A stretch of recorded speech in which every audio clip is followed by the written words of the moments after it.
Bismillahirrahmanirrahim. Assalamualaikum warahmatullahi wabarakatuh.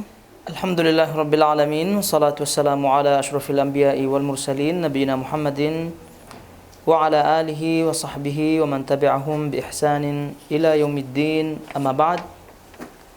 Ayyuhal ikhwatal akhawat, jamaah semua yang dirahmati Allah azza wajal.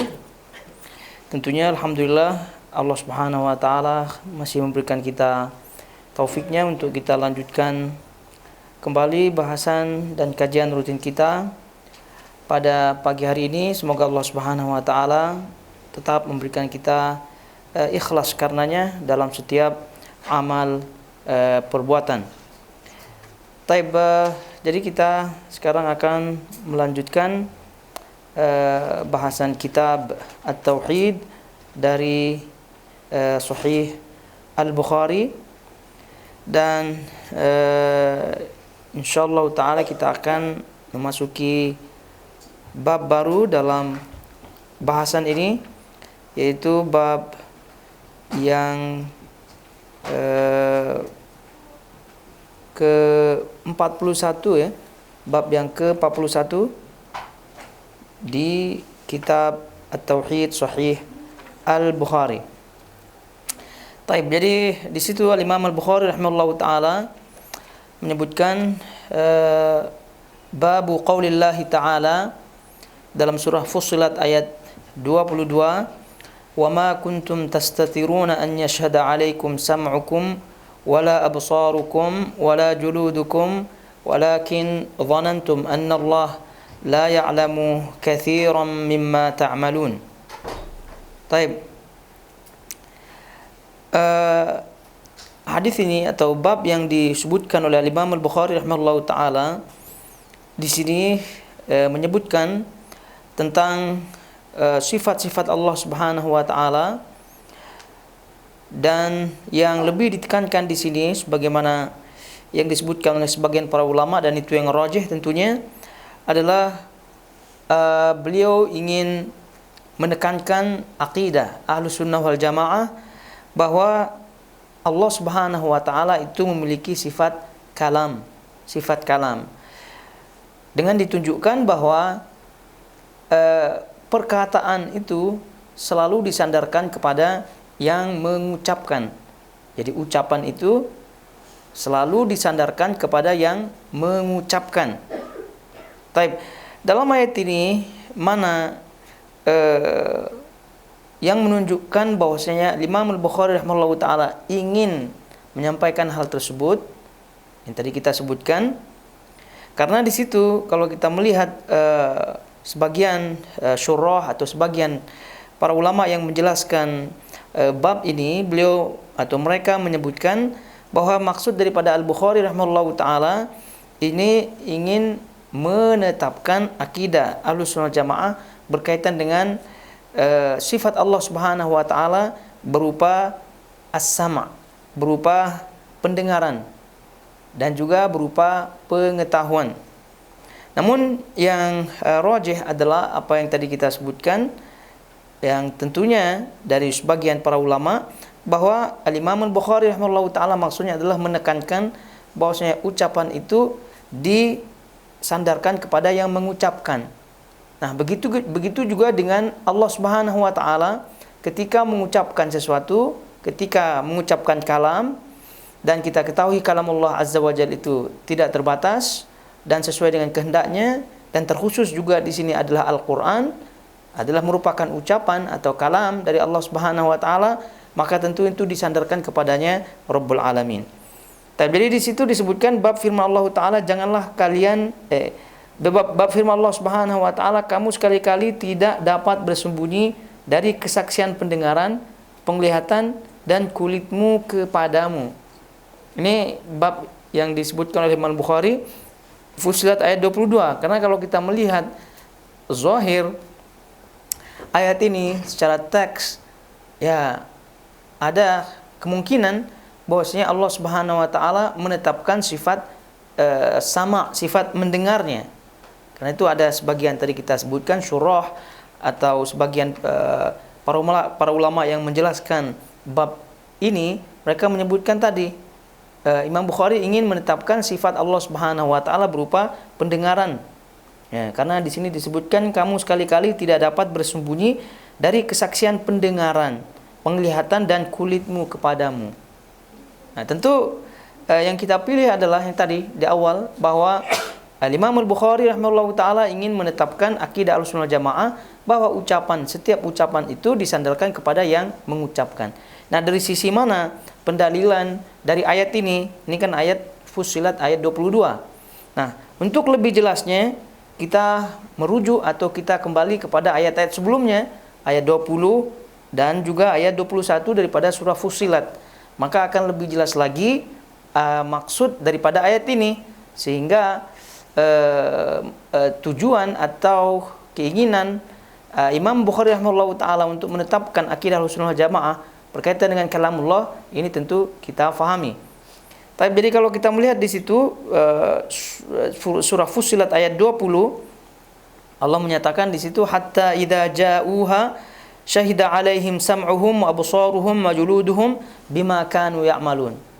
Nah, sampai mereka atau dia orang-orang yang dimasukkan ke dalam neraka itu sampai ke neraka, masuk ke neraka, syahida 'alaihim sam'uhum. Jadi pendengaran mereka bersaksi atas mereka.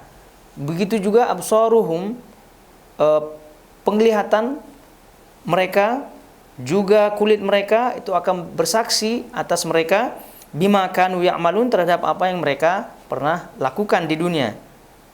Itu ayat 20. Kemudian ayat 21, wa qalu li juludihim lima syahidtum alaina. Dan mereka tadi yang masuk ke dalam neraka mengatakan kepada kulit-kulit mereka, lima syahidtum alaina, kenapa kamu bersaksi untuk kami, yang tuannya gitu. Qalu antaqanallahu alladhi antaqa kulla syai'. Ya, wa qalu li juludihim lima syahidtum alaina. Jadi mereka mengatakan kepada kulit-kulit mereka, atas apa ya? Atas apa atau dengan apa kalian bersaksi untuk kami? Ini tentu kata orang-orang yang dimasukkan ke dalam neraka tentunya, karena mereka merasa heran. Apa boleh pendengaran, kemudian tadi penglihatan, kemudian kulit bersaksi untuk mereka, sehingga mereka bertanya, dengan apa kalian bersaksi untuk apa atas kami?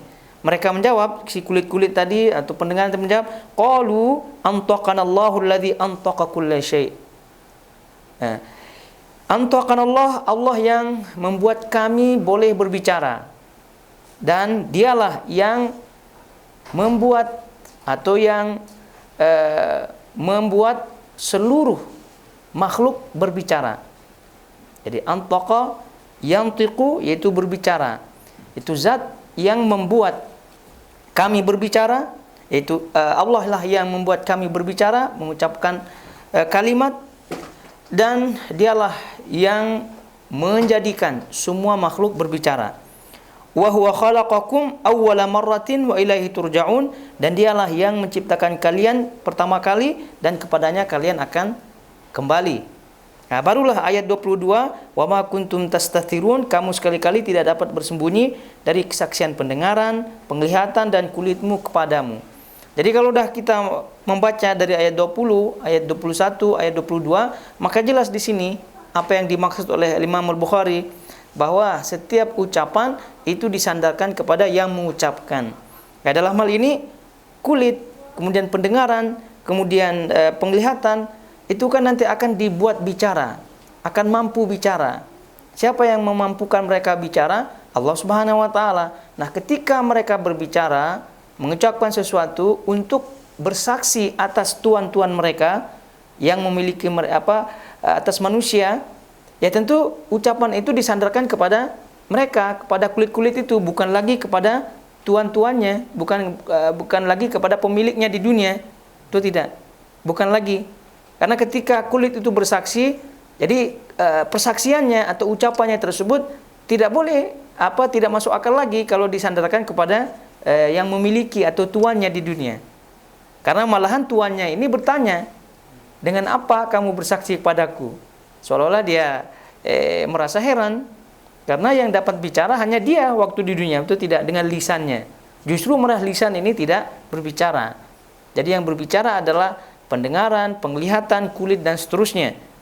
Nah, ini yang dimaksud oleh Al-Imam Al-Bukhari rahimahullahu taala, ya tentu dengan tujuan bahwa apa yang disandarkan kepada Allah Subhanahu wa taala daripada kalam itu tentu lebih aula, lebih utama untuk disandarkan kepadanya Rabbul Alamin. Kalaulah ini yang berbicara, yang makhluk mati ya, maksudnya benda mati di dunia, kemudian dijadikan bicara oleh Allah Subhanahu wa taala, nah itu pun disandarkan kepadanya apabila berbicara, ya tentu Allah Subhanahu wa taala tentu lebih utama tentunya. Jadi karena itu sangat-sangat mustahil atau tidak masuk akal apabila Al-Qur'an itu tidak disebutkan sebagai kalamullah. Nah, ini tentu bantahan kepada mereka-mereka yang menyebutkan Al-Quran itu bukan kalamullah. Taib. Jadi ini dia bab 41 sebagaimana kata beliau rahimahullahu taala di sini, yaitu menukilkan surah Fussilat ayat 22, dan tentunya untuk lebih jelasnya tadi kita sebutkan dibaca Fussilat 20 kemudian 21, karena dengannya lebih jelas. Maksud beliau rahimahullahu taala bukan menetapkan pendengaran bagi Allah Subhanahu wa taala, tapi justru malah menetapkan sifat kalam bagi Allah Subhanahu wa taala. Dengan cara apa? Dengan cara setiap yang diucapkan atau setiap ucapan itu disandarkan kepada yang mengucapkan. Nah, dalam hal ini kulit, pendengaran, kemudian penglihatan itu akan berbicara, mengucapkan sesuatu, maka ucapan-ucapan itu disandarkan kepada pendengaran, penglihatan, kulit dan seterusnya dalam ayat ini. Nah, jadi kita melihat dan sekarang kita baca hadisnya di situ. Wa qala haddatsana Al-Humaydi qala haddatsana Sufyan qala haddatsana Mansur an Mujahid an Abi Ma'mar an Abdullah radhiyallahu anhu qala اجتمع عند البيت ثقفيان وقرشي أو قرشيان وثقفي كثيرة شحم بطونهم قليلا فقه قلوبهم شحم بطونهم قليلة فقه قلوبهم فقال أحدهم أترون أن الله يسمع ما نقول قال الآخر يسمع إن جهرنا ولا يسمع إن أخفينا وقال الآخر إن كان يسمع إذا جهرنا فإنه يسمع إذا أخفينا فأنزل الله تعالى وما كنتم تستترون أن يشهد عليكم سمعكم ولا أبصاركم ولا جلودكم. Di sini hadis daripada Abdullah ibn Mas'ud. Di situ disebutkan Abdullah, yang dimaksud adalah Abdullah ibn Mas'ud radhiyallahu taala anhu. Ia berkata atau ia meriwayatkan ada dua orang kabilah Thaqif dan seorang Quraisy, atau dua orang Quraisy, salah seorang dari kabilah Thaqif. Nah, jadi ini atau menunjukkan keraguan daripada beliau rahimahullahu taala atau perawi dalam hal ini. Kita ulangi, ada dua orang kabilah Thaqif dan seorang Quraisy, atau dua orang Quraisy. Nah, tentu ini tidak berpengaruh pada riwayat.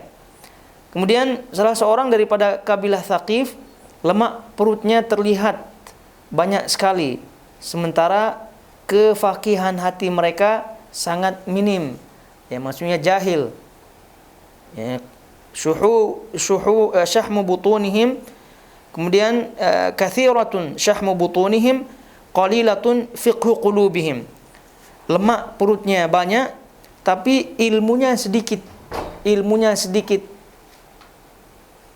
Itu kata beliau rahimahullahu taala dalam meriwayatkan ini, artinya mensifati siapa di antara orang-orang ini.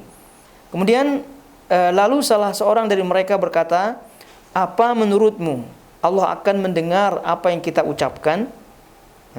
Sedang lainnya berkata, Allah mendengar jika kita mengucapkan dengan kuat, dengan lantang, dengan suara keras. Dan dia tidak mendengar jika kita mengucapkan dengan lirih, dengan pelan, dengan berbisik rahasia. Kemudian lainnya berkata, apabila dia mendengar jika kita mengucapkan secara lantang, tentu dia juga mendengar jika kita mengucapkan secara pelan. Lalu Allah menurunkan ayat surah Fussilat ayat 22, dan apa saja yang kalian sembunyikan akan bersaksi atas kalian pendengaran kalian, tidak pula penglihatan kalian, dan tidak pula kulit kalian. Ya, semua menjadi saksi. Ya tentu sifat atau ciri-ciri daripada orang-orang yang ada dalam riwayat ini dan disebutkan di sini adalah salah seorang di antara mereka kulit perutnya atau lemak perutnya banyak. Ini menunjukkan bahwasanya gemuk, ya, kemudian juga perutnya buncit gitu. Jadi perutnya buncit tapi ilmunya sedikit. Dan bukti daripada sedikit ilmu mereka adalah seperti ini. Jadi menyatakan bahwasanya Allah tidak mendengar, atau menyatakan Allah itu mendengar kalau hanya suara kuat, suara keras saja, dan seterusnya daripada diskusi yang ada di sini. Ya, kalau kita melihat diskusi yang ada di sini, ya tentu ya namanya juga orang-orang jahil, orang yang tidak ada ilmu. Nah, tentu faedahnya pada kita adalah hendaknya kita terus senantiasa menuntut ilmu dan juga tidak terlalu mengutamakan yang namanya makanan dan minuman. Ya, lagi-lagi sebagaimana kita sebutkan, itu semua adalah wasilah, perantara dan seterusnya. Namun yang menjadi masalah adalah berlebihan di dalam mengambil makanan, minuman dan juga dunia pada umumnya. Nabi SAW dalam hal makan dan minum, tentu kita tahu hadisnya. Nabi SAW menyebutkan, fa in kana la mahalata fa thuluthun li ta'amihi wa thuluthin li syarabi wa thuluthin li nafasi. Jadi cukuplah, kata Nabi SAW, makanan untuk anak Adam, untuk manusia itu sesuap, 2 suap gitu, cukup. Kalau udah kenyang cukup dah. Tapi kalau pun tetap sering makan juga, maka hendaknya sepertiga untuk makanan, sepertiga untuk minuman, sepertiga untuk linafasih, untuk dia bernafas dan seterusnya.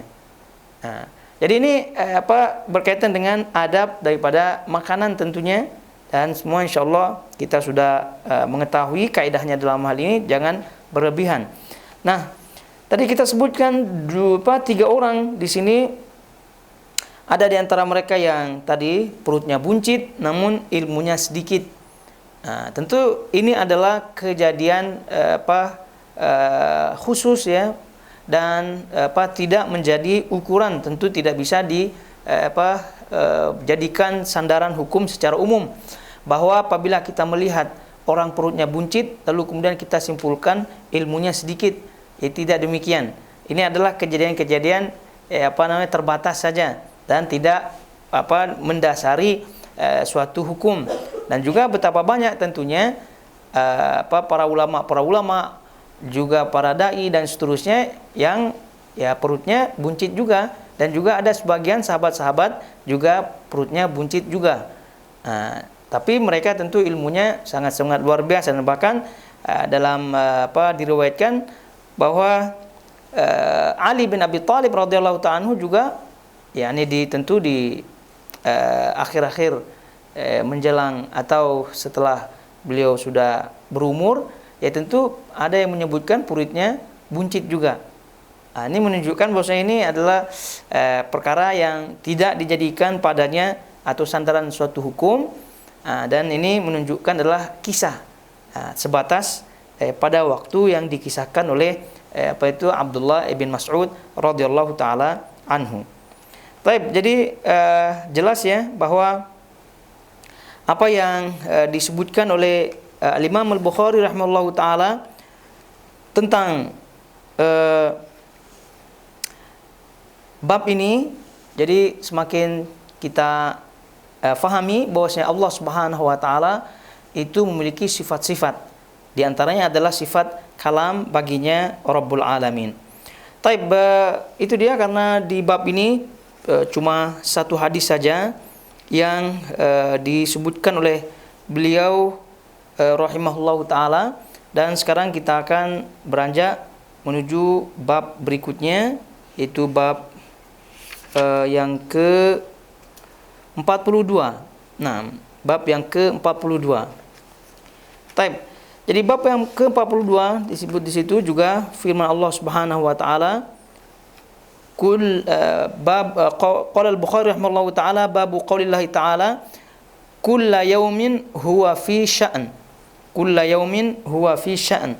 Dikata di situ setiap waktu dia yaitu Allah Subhanahu wa taala dalam asya'n, dalam urusannya, dalam urusannya. Yang disebut di situ kesibukan. Ya, kesibukan. Jadi ya ini namanya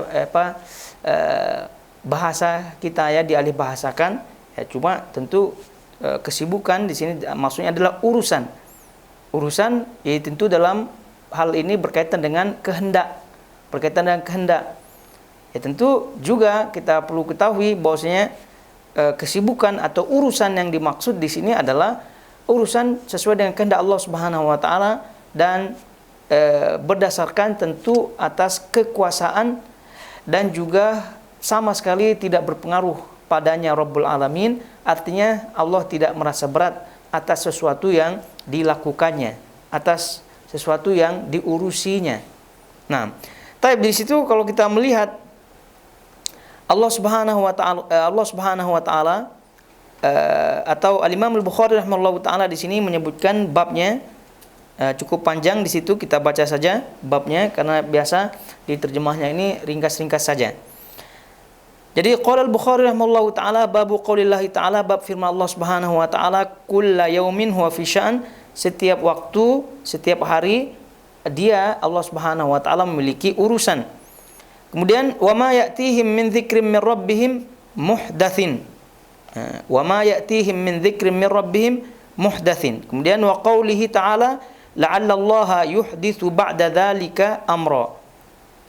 Kemungkinan Allah Subhanahu wa taala akan menjadikan ya setelah urusanmu ini ada sesuatu yang lain.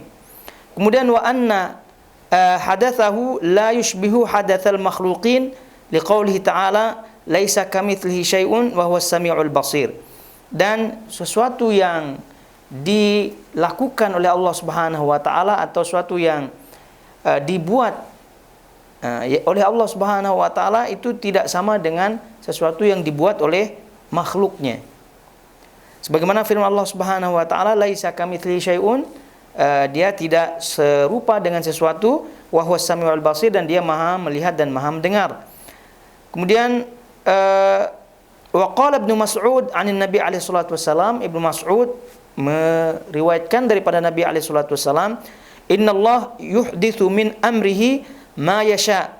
Sesungguhnya Allah Subhanahu wa taala melakukan atau membuat min amrihi dari apa yang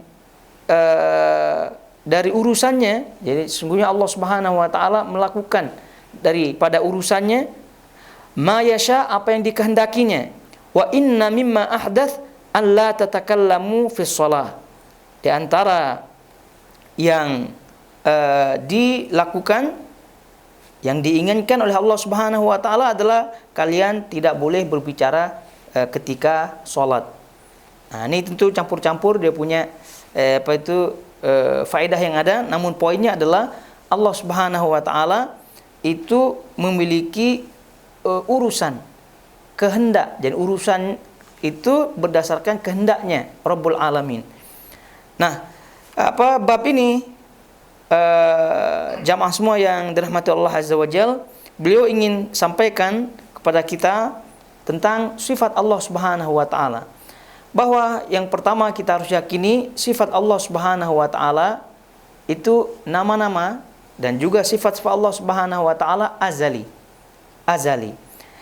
Jadi azali maknanya adalah itu sudah ada sejak awal. Huwal awwalu wa laisa qablahu syai'.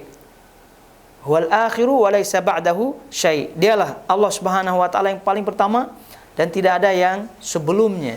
Tidak ada yang sebelumnya. Jadi dia yang paling pertama dan tidak ada yang sebelumnya. Jadi ini menunjukkan bahwasanya Allah Subhanahu wa taala itu yang paling pertama. Ini yang perlu kita yakini. Kemudian yang kedua, dalam sifatnya itu Allah Subhanahu wa taala ada yang baru sesuai dengan kehendaknya. Sesuai dengan kehendaknya. Dan pernah kita sebutkan ini yang tidak disetujui oleh sebagian Asy'ariyah. dengan sifat 20-nya, mukhalafatuhu lil hawadits. Allah tidak ada baginya hawadits, yakni perkara-perkara baru. Perkara-perkara baru. Jadi bagi mereka perkara-perkara yang ada atau sifat-sifat Allah Subhanahu wa taala yang ada itu semua sudah azali, sudah awal, tidak ada yang baru. Dan ini pernah kita sebutkan tentunya. Jadi memang pada dasarnya itu adalah azali, tapi bagian-bagiannya itu yang menjadi baru. Bagian-bagiannya itu yang menjadi baru.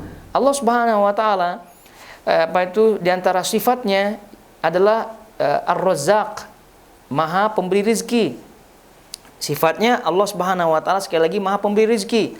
Ini kita yakini bahwasanya sifat Allah yang Maha pemberi rezeki ini sudah ada di awal, sudah di azali, sudah awal. Tapi siapa yang diberikan rezeki satu persatu, itu tentu yang baru, tentu itu adalah baru. Ini hari ini anak ini lahir, Allah bagi rezeki. Jadi memang dia adalah Ar-Razzaq, Maha pemberi rezeki, tapi kan tidak diberikan rezeki sebelum dia lahir. Nah, kelahirannya ini kan baru. Itu tidak baru. Jadi setelah lahir ya baru dibagi. Nah, itu secara akal pun itu sudah sangat-sangat masuk akal. Dan sifat Allah Subhanahu wa taala yang baru, bolehnya Allah Subhanahu wa taala bersifat dengan sifat yang baru, ini tentu lebih menyempurnakan Allah Subhanahu wa taala. Karena kalau secara akal pun demikian adanya. Manakah yang lebih sempurna? Orang yang memiliki sifat lama dan tidak berubah-ubah sifatnya, dengan orang yang memiliki sifat yang berubah-berubah. Artinya sesuai dengan keadaannya, sesuai dengan kondisinya. Itu yang kedua lebih utama. Dan beliau rahimahullahu taala juga menekankan di sini, wa anna hadatsahu la yushbihu hadatsal makhluqin, bahwa perbuatan baru Allah Subhanahu wa taala itu tidak sama dengan perbuatan baru makhluknya. Karena makhluk ini tadi kita sebutkan juga memiliki perbuatan-perbuatan yang baru, perbuatan-perbuatan yang baru. Nah, jadi karena perbuatan-perbuatan yang baru ini adalah sifat, adalah suatu sifat. Jadi Allah Subhanahu wa taala juga memiliki sifat tersebut. Namun kata Al-Imam Al-Bukhari rahimahullahu taala, sifat tersebut tidak sama dengan sifat makhluknya. Buktinya, kalau makhluk ketika akan melakukan sifat atau perbuatan yang baru, itu mereka makhluk tersebut apa yang mereka lakukan itu berdasarkan awalnya adalah berdasarkan ketidaktahuan. Berdasarkan ketidaktahuan dia, baru dilakukannya. Misal mau pergi atau mau melamar pekerjaan, atau pergi kemana gitu. Dia pasti ya minimal sekarang buka Google Map atau map yang lain. Dia tidak tahu, baru dia kerjakan. Atau cari apa gitu, dia tidak tahu. Itu diantara perbedaannya. Kemudian juga di antara perbedaannya, kata para ulama, Allah Subhanahu wa taala di dalam melakukan perbuatan atau hal yang baru ya sesuai dengan kehendaknya, itu cukup Allah Subhanahu wa taala ucapkan kun fayakun. Jadi maka jadi. Tapi kalau makhluknya, kalau mau melakukan suatu hal yang baru, tidak cukup dengan kun fayakun. Itu tidak. Dia harus ada usaha dulu, dia harus ada usahalah begitu. Sesuai dengan apa yang dia inginkan. Kalau yang diinginkan itu banyak, besar, ya usahanya juga besar. Kalau yang diinginkan sedikit, ya usahanya sedikit. Intinya bahwasanya kalau makhluk apabila melakukan suatu hal yang baru, maka tentu dia untuk mencapainya melalui proses panjang, usaha. Berbeda dengan Allah Subhanahu wa taala. Apabila Allah telah menghendakinya, maka cukup Allah sebutkan kun fayakun. Jadi maka jadi. Nah, ini beliau rahimahullahu taala juga membantah tentu kepada ahli kalam yang tadi kita sebutkan sebagian Asy'ariyah dan juga yang lain-lainnya, Maturidiyah dan juga yang lain-lainnya yang menyatakan bahwasanya mukhalafatuhu lil hawadits. Ya. Tapi perlu dijelaskan bahwasanya asalnya sifat Allah Subhanahu wa taala itu memang sudah ada, ya, sudah ada azali, sudah ada sejak awal. Nah, cuma bagian-bagiannya itu tentu tidak terlepas daripada hawadits yang baru tentunya. Ya, tadi contohnya saja Allah memberikan rezeki, dan Allah Maha mengetahui tentunya bahwasanya fulan akan diberikan rezeki olehnya Rabbul Alamin. Tapi ya tentu diberikan rezeki ya setelah dia lahir. Nah, kelahirannya nih baru. Kelahirannya baru. Atau silakan sebutkan saja semua apa yang ada, karena ini adalah semua daripada takdir Allah Subhanahu wa taala. Kita sekarang berbicara. Ini siapa yang membuat kita berbicara? Allah Subhanahu wa taala. Kapan kita dibuat berbicara? Ya sekarang. Kalau tadi sebelum duduk di sini kan belum bicara. Ya sekarang dibicarakan oleh Allah. Siapa yang membicarakan? Sekali lagi Allah Subhanahu wa taala. Berarti ini adalah sifat hawadits. Yang hawadits. Dan ini secara akal tidak bisa dilepas. Tidak bisa dilepas. Dan bukan berarti kita sekali lagi menyamakan Allah Subhanahu wa taala dengan makhluknya. Dan Imam Al-Bukhari rahimahullahu taala kan menyebutkan sendiri, wa anna hadatsahu la yushbihu hadatsal makhluqin. Bahwasanya suatu hal yang baru yang dibuat oleh Allah Subhanahu wa taala itu tidak sama dengan hal yang baru yang dibuat oleh makhluknya, dengan perbedaan yang tadi, dua perbedaan utama tadi. Kalau makhluknya tadi melakukan sesuatu, awalnya dia tidak tahu, baru dia mau melakukan sesuatu dia tahu. Kemudian Allah Subhanahu wa taala cukup mengatakan kun fayakun saja. Jadi maka jadi. Tapi kalau makhluknya itu melalui proses-proses yang ada. Nah, itu dia yulkhitul khawat jamaah semua yang rahmatullah azza wajal daripada bab yang ke-42, dan beliau juga di sini meriwayatkan beberapa hadis di situ. Baik. Jadi kita baca hadis yang pertama dari bab ini. Ini adalah hadis daripada Abdullah bin Abbas radhiyallahu taala anhuma. Jadi qala haddatsana Ali bin Abdullah qala haddatsana Hatim ibn Wardan qala haddatsana Ayyub an Ikrimah an Ibn Abbas radhiyallahu taala anhuma qala kaifa tas'aluna ahlal kitab an kutubihim wa indakum kitabullah aqrabul kutubi ahdan billah taqra'unahu mahdan lam yushab. Taib. Kata Abdullah bin Abbas radhiyallahu ta'ala anhuma, ia berkata, bagaimana kalian bertanya ahli kitab tentang kitab mereka, padahal kalian mempunyai kitabullah, kitab yang paling dekat janjinya kepada Allah, yang kalian membacanya dengan tidak dicampuri hal-hal yang lain. Jadi ini adalah ucapan daripada Ibnu Abbas radhiyallahu taala anhuma, qala kaifa tas'aluna ahlal kitab, bagaimana kalian bertanya tentang ahli kitab, bagaimana kalian bertanya kepada ahli kitab. Maksudnya di sini heran, kenapa kalian bertanya atau kepada ahli kitab, padahal kalian mempunyai Al-Qur'an, maksudnya yang di situ tidak dicampuri hal-hal yang lainnya. Nah, jadi sebelum kita melihat hadis ini, kita melihat di situ apa yang disebutkan oleh para ulama tentang asy-sya'n. Tadi kita sebutkan bab firman Allah Subhanahu wa taala, kulla yaumin huwa fi sya'n. Kulla yaumin huwa fi sya'n. Jadi setiap yaum, setiap hari dia dalam urusan, ada urusannya Allah Subhanahu wa taala. Jadi apa yang dimaksud dengan asy-sya'nu, yaitu urusan dari Allah Subhanahu wa taala. Jadi di sini daripada Abdullah bin Mathib Al-Azdi qala, di sini tala Rasulullah sallallahu alaihi wasallam ayat ini. Itu Rasulullah sallallahu alaihi wasallam pernah membaca ayat ini, kulla yaumin huwa fi sya'an. Faqulna ya Rasulullah, kami pun bertanya, wahai Rasulullah, wa madza kasya'an? Apa urusan itu? Apa yang dimaksud dengan urusan itu? Itu urusan Allah Subhanahu wa taala. Qala an yaghfira dhanban wa yafruju kuruban wa yarfa'u qauman wa yad'u akharin. Urusan yang dimaksud dalam terjemahnya di sini, kesibukan yang dimaksud di sini adalah an yaghfira dhanban, yaitu mengampuni dosa. Wa an yafruja karban, membuat atau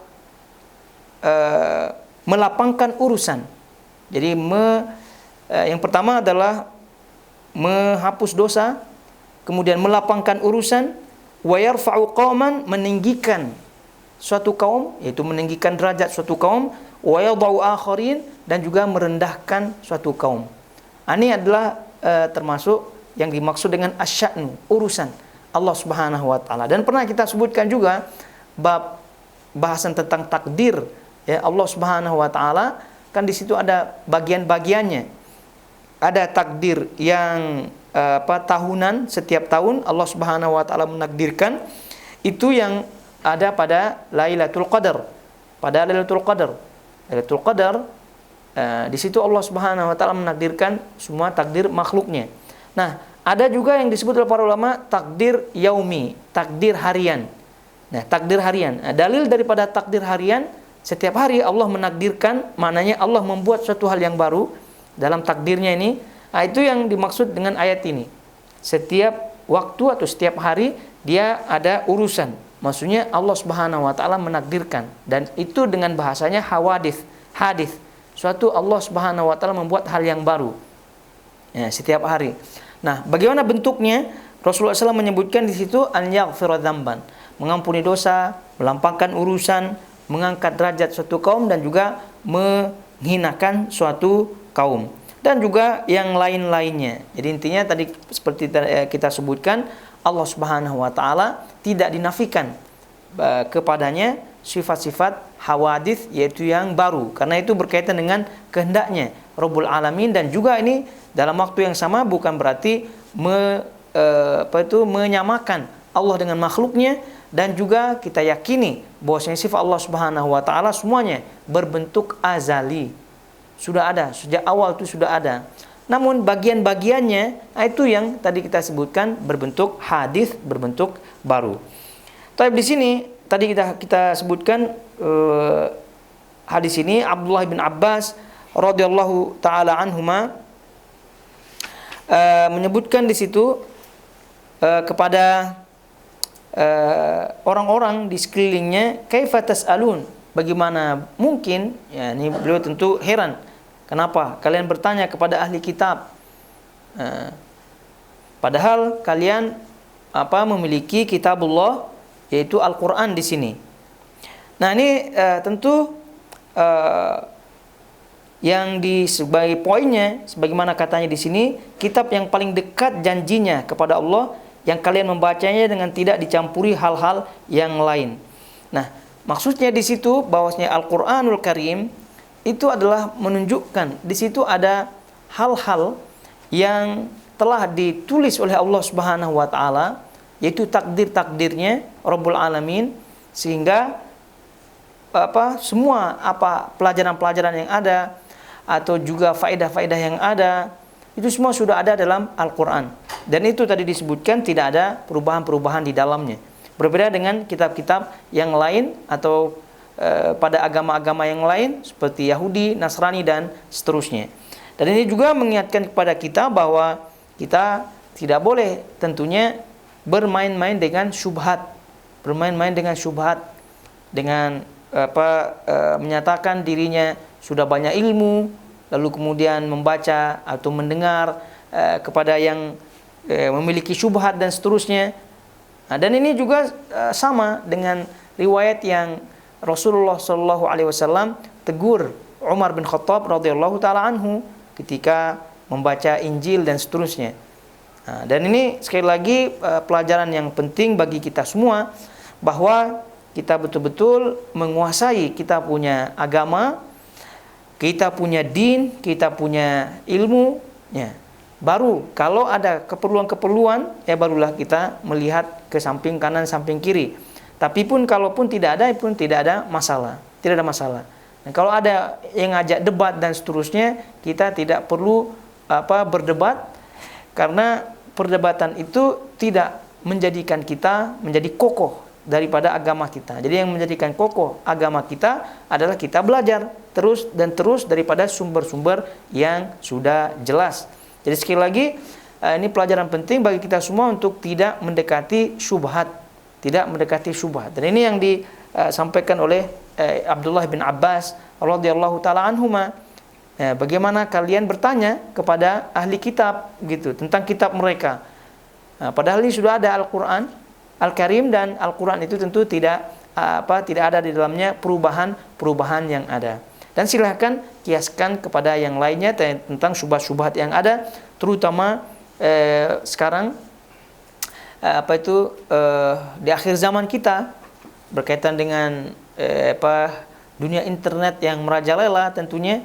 Maka jangan coba-coba untuk mencoba mendengar sumber-sumber yang tidak jelas, karena asyubhatu khattafah wal qulubu dha'ifah, sebagaimana kata para imam, para ulama kita, di antara Imam Az-Zahabi rahimahullahu taala, bahwa syubhat itu sifatnya menyambar, sementara hati-hati itu lemah. Dan rupa-rupanya dari dulu sudah diterangkan, sudah diingatkan oleh para sahabat, dan sebelumnya Rasulullah SAW ingatkan para sahabat ingatkan para tabi'in, dan seterusnya, daripada mendekati syubhat.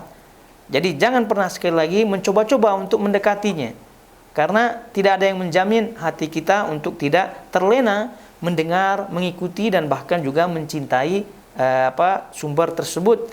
Jadi sumber-sumber yang sudah jelas itu yang disempurnakan, kemudian ditambah, kita gali ilmunya daripada sumber-sumber yang jelas. Adapun yang tidak jelas, ya sudah, tidak perlulah kita mendengarnya, dan juga tidak perlulah kita kepo-kepo terhadapnya, lalu kemudian biarkanlah Allah Subhanahu wa taala yang mengurusinya, dan kita diwajibkan hanya mengurusi diri kita sendiri dengan memenuhi kita punya ilmu, memenuhi kita punya maklumat din, sehingga itu menjadi bekal kita di dalam kehidupan ini sampai kita berjumpa dengan Allah Subhanahu wa taala. Taib. Kemudian selanjutnya hadis berikutnya, dan ini adalah hadis yang terakhir dari bab ini. Wa qala haddatsana Abdul Yaman qala akhbarana Syu'aibun 'an az-Zuhri akhbarani qala akhbarani Ubaidullah ibn Abdullah anna Abdullah ibn Mas'ud qala ya ma'syaral muslimin kaifa tas'aluna ahlal kitab an syai'in wa kitabukum alladhi anzalallahu ala nabiyikum sallallahu alaihi wasallam ahdathul akhbar billahi mahdan lam yushab wa qad haddathakum Allah anna ahlal kitab qad baddalu min kutubillah wa ghayyaru fakatabu bi aydihim al-kutub qalu huwa min indillah liyashtaru bidzalika thamanan qalila aw la yanhaakum ma ja'akum min al-ilmi an mas'alatihim fala wallahi ma ra'ayna rajulan minhum yas'alukum 'anil ladzi unzila 'alaikum. Taib. Jadi ini lebih jelas lagi karena sama sumbernya daripada Abdullah ibn Mas'ud radhiyallahu taala anhuma. Tapi ini lebih detail lagi nasihat beliau radhiyallahu taala anhu kepada tabi'in, tentunya kepada murid-muridnya di sekelilingnya. Jadi kata di sini Abdullah bin Abbas radhiyallahu ta'ala anhu berkata, wahai ma'syaral muslimin, wahai kaum muslimin, bagaimana kalian bertanya ahli kitab? Maksudnya heran ini, kenapa gitu? Kenapa kalian bertanya kepada ahli kitab tentang sesuatu, sedang kitab kalian yang Allah turunkan, yaitu Al-Quran, yang telah Allah turunkan kepada Nabi kalian sallallahu alaihi wasallam, adalah berita paling baru tentang Allah yang tidak dicampuri oleh sesuatu apapun. Maksudnya berita yang paling baru dari Allah Subhanahu wa taala. Ya, karena dibandingkan dengan kitab-kitab yang lain, itu juga wahyu dari Allah Subhanahu wa taala, tapi yang paling baru daripada akhbar Allah Subhanahu wa taala, kan tadi disebutkan kulla yaumin huwa fi sya'an. Jadi setiap saat, setiap hari Allah Subhanahu memiliki urusan. Nah, berkaitan dengan wahyunya, yang paling baru ini adalah ini, Al-Quran ini. Lalu kenapa kalian boleh-bolehnya kalian bertanya kepada ahli kitab? Begitu, padahal kalian memiliki Al-Quran. Sedang kitab kalian yang Allah turunkan kepada Nabi kalian SAW adalah berita yang paling baru tentang Allah yang tidak dicampuri oleh sesuatu apapun. Dan Allah telah menceritakan kepada kalian bahwa ahli kitab mengubah-ubah kitab Allah dan merubah-rubahnya. Itu sudah Allah Subhanahu wa taala sebutkan bahwasanya mereka nih orang Yahudi telah merubah-rubah kitabnya, dan juga Nasrani telah merubah-rubah kitabnya. Lalu lagi-lagi kenapa kalian bertanya? Ini heran beliau radhiyallahu ta'ala. Kemudian setelah itu mereka tulis kitab-kitab Allah dengan tangannya. Ini bentuk mereka merubah. Dan mereka katakan ini dari Allah. Ini sudah sejak zaman dahulu. Bagaimana dengan zaman sekarang? Ya, dengan zaman sekarang kitab Taurat lah, kitab Injil lah, itu sama semuanya. Dari zaman Nabi SAW itu sudah berubah. Yang demikian itu mereka beli dengan harga yang sedikit. Tidakkah ilmu yang datang kepada kalian melarang kalian bertanya kepada mereka? Ini semua ya tentu kalau ada di antara kaum muslimin yang bertanya kepada ahli kitab, ya tentu liberal ini ya, orang-orang liberal ini. Tapi ada juga.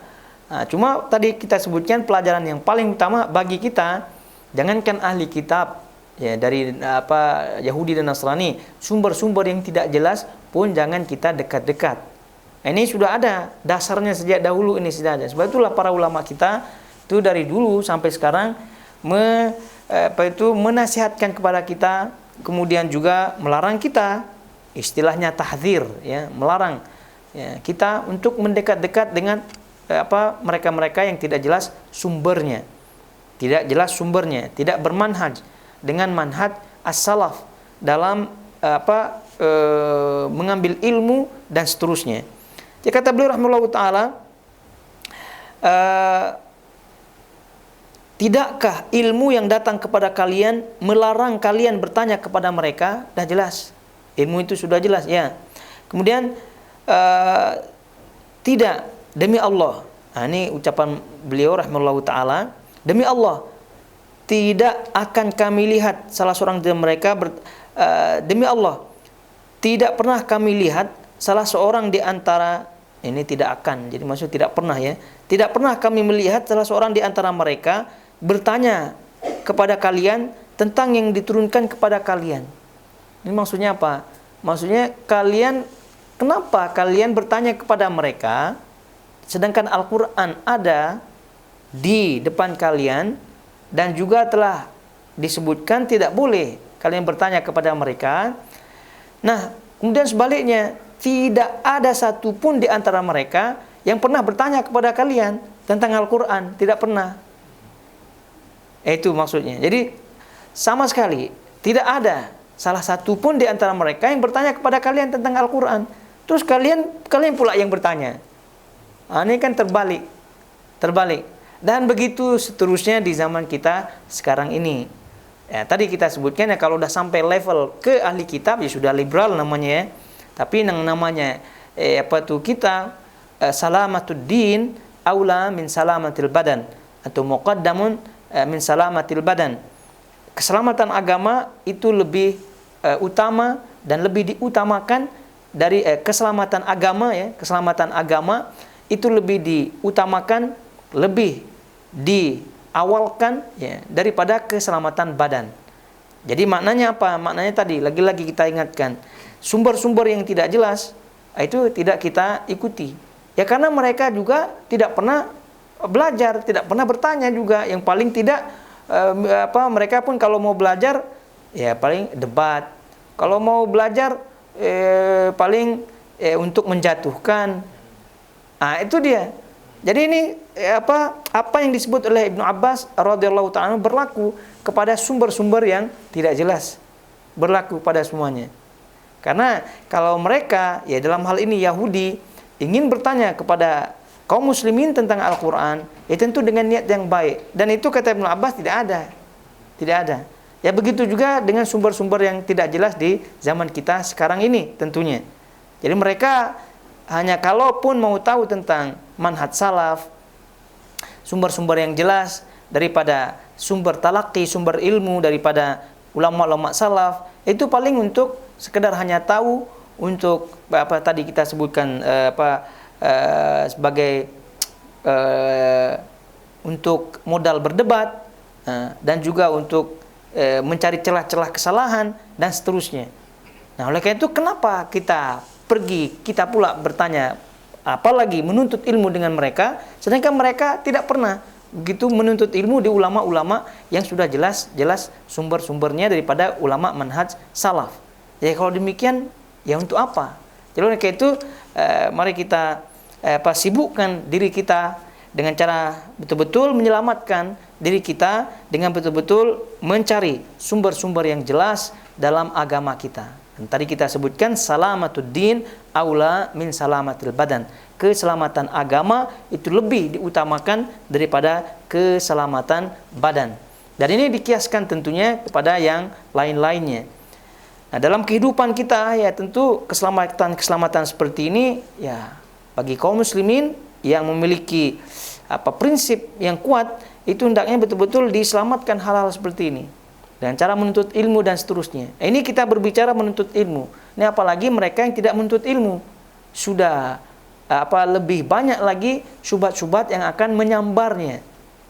Ini orang-orang yang semangat menuntut ilmu tersilap tergelincir kakinya di dalam menuntut sumber ilmu pun akan tersambar. Ini apalagi orang-orang yang malas-malasan menuntut ilmu. Itu entah sambaran-sambarannya dari kanan, dari kiri, dari atas, dari bawah. Itu sudah banyak sekali. Ini orang yang semangat menuntut ilmu tapi tergelincir, tersilap memilih guru, udah itu pun tersambar. Ini apalagi yang tidak menuntut ilmu. Udah jelas lagi fitnah sana, fitnah sini. Nah, ini kita berbicara fitnah kaitannya dengan mengambil daripada sumber ilmu yang jelas. Ini kalau tidak menuntut ilmu, malas-malasan menuntut ilmu, itu udah lagi-lagi udah semua fitnah syahwat, fitnah semua akan menyambarnya. Na'udzubillah min dzalik. Taib, ini nasihat yang penting sekali daripada Abdullah bin Mas'ud radhiyallahu taala anhuma, terkhusus di zaman kita sekarang, sekali lagi untuk melihat sumber-sumber ilmu yang sudah jelas, dan itu kalau sudah jelas maka tetaplah di atasnya, kemudian sempurnakanlah menuntut ilmu padanya, dan jangan pernah kita melihat kepada sumber-sumber yang tidak jelas. Taib bayul khawat al-khawat jamaah semua yang dirahmatullah azza wajal, kiranya sampai di sini bahasan kita, dan insyaallah kita akan memasuki bahasan yang baru pada pertemuan berikutnya biidznillah taala. Subhanakallahumma wa bihamdik asyhadu an la ilaha illa anta astaghfiruka wa atubu ilaik. Wassalamualaikum warahmatullahi wabarakatuh.